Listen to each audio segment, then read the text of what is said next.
news. The bottom line is this: when you're talking about more than 3 in 5 Americans saying, you know what, go to another channel, go watch the BBC if you want some real. I don't believe you. Surely Americans watch these big royal events that get broadcast in full across every major network. Yeah, okay, you don't believe me, John Berman, but it's in the numbers, baby. It's in the numbers. Look at this. Viewership of major events, viewership in Americans. Coronation of Charles III, and this is across channels here in the United States. It was 10 million. Compare that to what I believe is one of the most American events possible. How about the Super Bowl? This past year's Super Bowl, look at this. 126 million. What is that? That's 12.6 times as many folks watching the Super Bowl, a pure American event, as opposed to the coronation of Charles III. I will note, of course, that this was early in the morning, but of course it was across all the major channels too. So I believe that this is a just comparison. I mean, this was just on one network. This was on just one network, and this was on what, like 5, 6, 7, 8 networks? But the Americans have had enough, and the bottom line is this.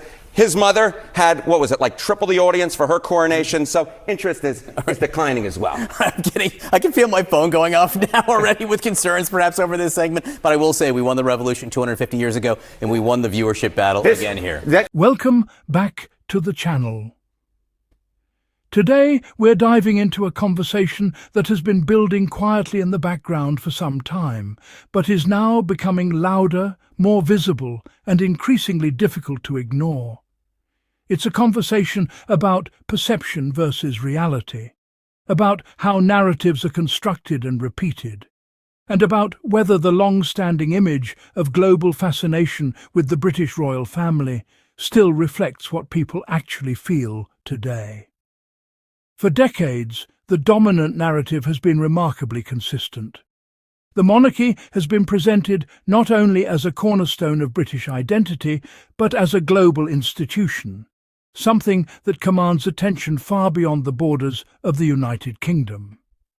It has been described as influential, admired, and widely followed, especially in major media markets like the United States. That idea has been repeated so often that it has almost become accepted as fact. But now, more people are starting to pause and question it, because when you move away from carefully selected headlines and take a broader look at how audiences engage with royal stories on a daily basis, the picture begins to shift. It doesn't necessarily collapse, but it becomes more complicated, more nuanced, and in some cases less flattering than the narrative suggests. Yes, there are still moments when the royal family captures global attention in a major way. High-profile events like weddings, coronations, or exclusive interviews can still dominate news cycles and generate significant discussion. These moments can create the impression of widespread fascination, especially when they trend across platforms and receive extensive coverage. But those moments are not constant. They are peaks. They are temporary surges of attention that rise quickly and fade just as fast. And that distinction is critical, because peaks do not define the baseline.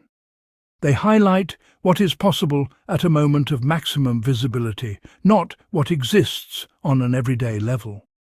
This is where the conversation about declining popularity begins to take shape. Not as a dramatic collapse, but as a gradual shift in how people engage with the monarchy over time. Outside of those major events, there is growing discussion, particularly in relation to the United States, that a significant portion of the public is not actively invested in the royal family at all.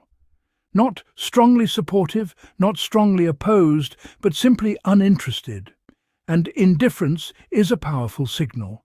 It is quieter than criticism, but often more telling. Because when people are indifferent, they are not participating in the conversation. They are not following updates, not clicking on articles, not engaging with content. They are effectively stepping out of the audience altogether. That kind of disengagement does not produce headlines, but it has long-term implications for relevance. So, when the narrative continues to emphasize strong global popularity, particularly in markets like the United States, more observers are beginning to ask whether that narrative reflects consistent engagement or selective moments of heightened attention. Because if most of the visible interest occurs during specific high-profile events, then what we are really seeing is not continuous popularity, but periodic visibility. And those are not the same thing. At the same time, there is increasing skepticism about how this narrative is maintained.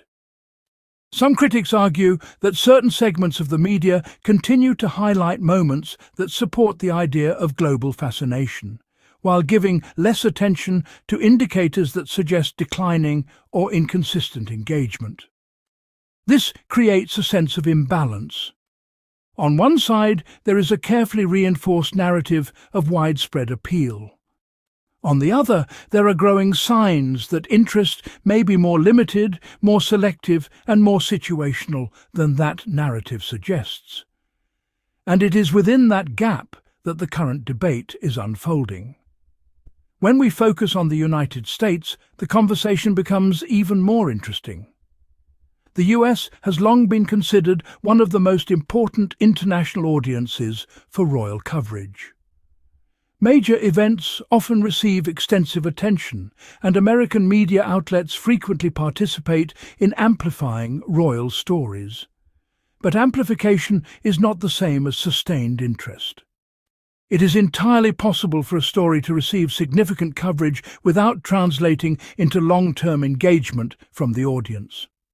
And that is what many observers are beginning to question. Are Americans truly invested in the monarchy as an institution, or are they simply responding to occasional moments of spectacle? Because there is a difference between watching a royal wedding out of curiosity and maintaining an ongoing interest in the daily activities and long-term relevance of the monarchy. For many people, especially those outside the UK, the royal family exists at a distance. It is something that can be interesting from time to time, but not something that consistently holds their attention. And over time, that distance can turn into indifference. This is why some believe that the level of interest in the United States may be significantly lower than it is often portrayed. Not because people are actively rejecting the monarchy, but because they simply do not see it as relevant to their everyday lives. And relevance is key. In a world where people are constantly choosing what to pay attention to, anything that does not feel immediately relevant is at risk of being ignored. This brings us to another important dimension of the conversation: changing attitudes within the United Kingdom itself. While the monarchy remains an important institution, there are clear signs that public opinion is evolving, particularly among younger generations. These audiences tend to be less influenced by tradition alone and more focused on contemporary values such as transparency, accountability, and social impact. They are more likely to ask questions, more likely to compare the monarchy to other institutions, and more likely to evaluate its relevance in a modern context. This does not mean that support has disappeared, but it does suggest that it is no longer as automatic or unquestioned as it once was. It is becoming more conditional, more dependent on performance, perception, and alignment with modern expectations. And that shift matters, because when support becomes conditional, it requires ongoing effort to maintain. It cannot rely solely on history or tradition. It must adapt. At the same time, the media landscape has undergone a profound transformation.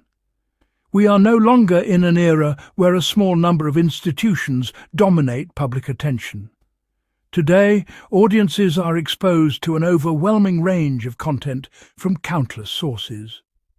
Social media platforms, streaming services, independent creators, and global news outlets all compete for the same limited resource: attention.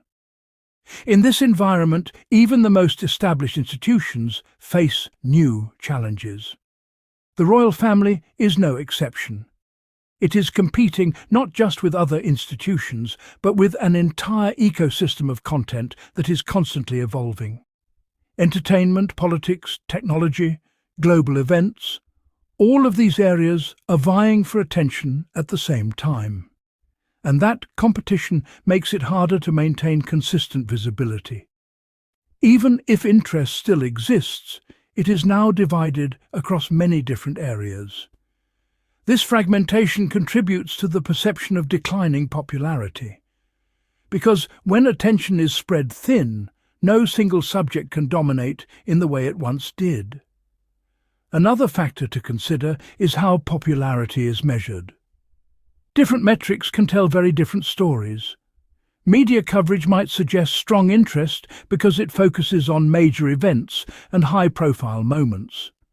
Social media might show bursts of engagement, followed by long periods of relative silence.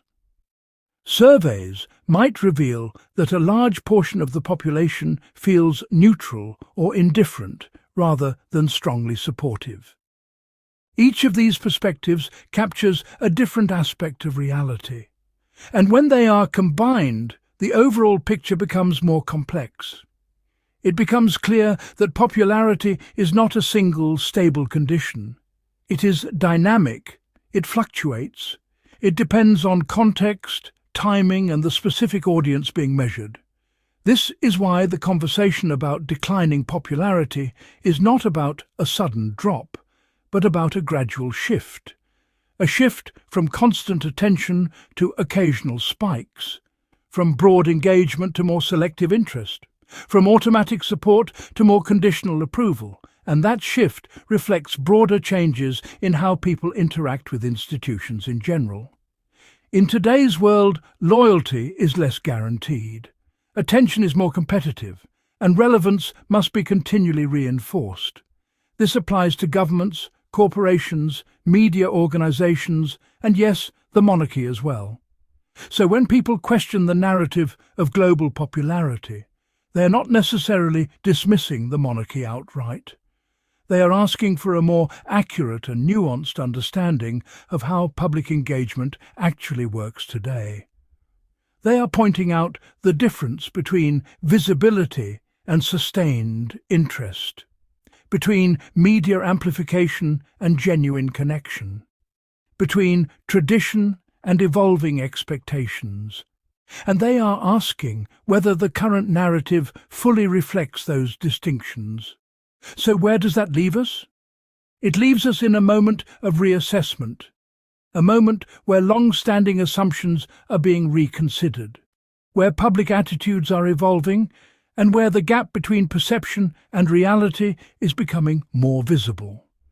This does not mean the monarchy is irrelevant, but it does suggest that its role in the global conversation may be changing, becoming more situational, more dependent on timing and context, more influenced by broader media dynamics, and less guaranteed than it once was. So the real question is not simply whether popularity is declining. The real question is how it is evolving, and whether the narrative surrounding it is keeping pace with that evolution. Because in the end, popularity is not defined by repetition. It is defined by engagement, by attention, by relevance, and by how consistently those elements are sustained over time. So now I want to hear from you.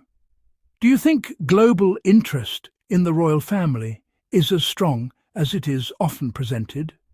Or do you think it is becoming more limited, more selective, and more dependent on specific moments? Share your thoughts, because this conversation is far from over, and it will continue to develop as public attitudes continue to shift. Thank you for watching, and until next time.